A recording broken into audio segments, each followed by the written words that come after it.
Tonight, while you're asleep and doing absolutely nothing, you may be moving more than 3,000 kilometers per hour faster than you were at lunch.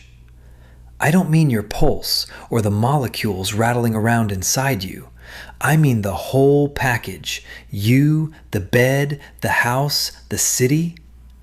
One condition before we compare the two. We're measuring your speed relative to the sun at local solar noon and local solar midnight. The sun's position sets those moments. Your wall clock may disagree.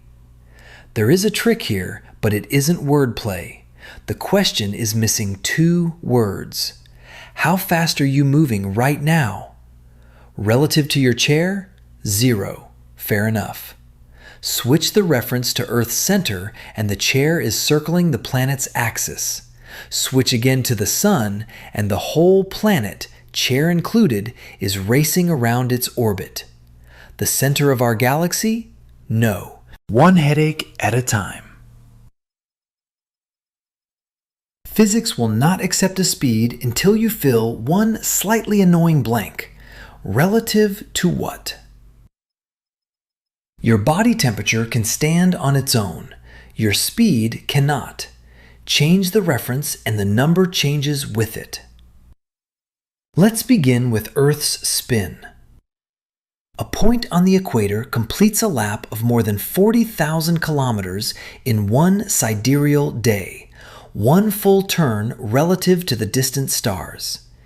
In a non-rotating frame centered on Earth, divide distance by time and you get about 1,670 kilometers per hour from Earth's rotation.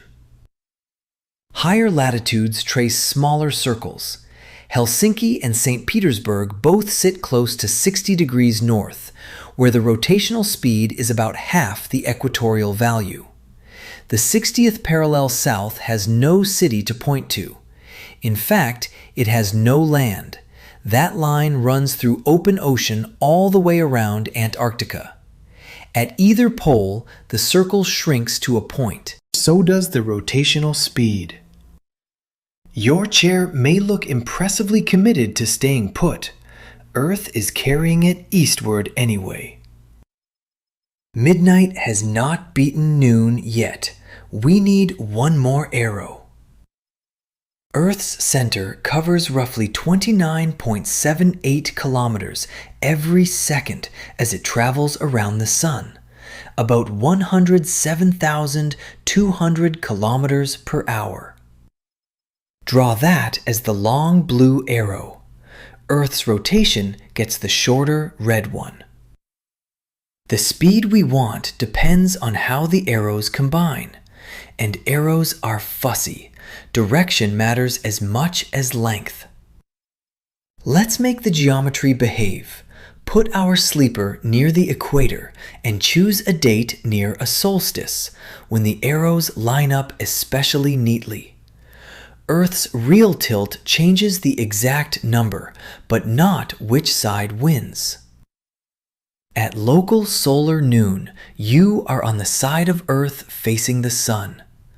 Earth is still spinning eastward, but here the red arrow points against the blue one. Subtract the rotational speed from the orbital speed and, with rounded numbers, you get about 29.31 kilometers per second.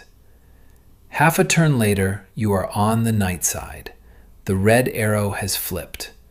Now it points with the blue one, and the total becomes about 30.25 kilometers per second. Midnight wins by roughly 0.93 kilometers per second, about 3,350 kilometers per hour in our near-equator example. Your bed never got a shove. One arrow simply turned around. Hold on, half of Earth is always dark.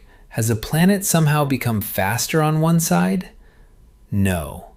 Earth's center keeps essentially the same orbital speed for everyone at that instant. The extra bit belongs to the rotating surface, not to Earth's center.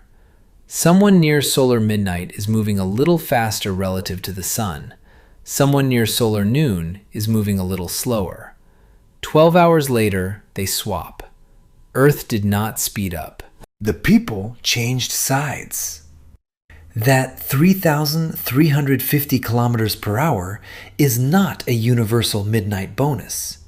It is close to the largest version of the effect for someone near the equator. Near Helsinki or St. Petersburg, the rotational contribution is roughly half as large.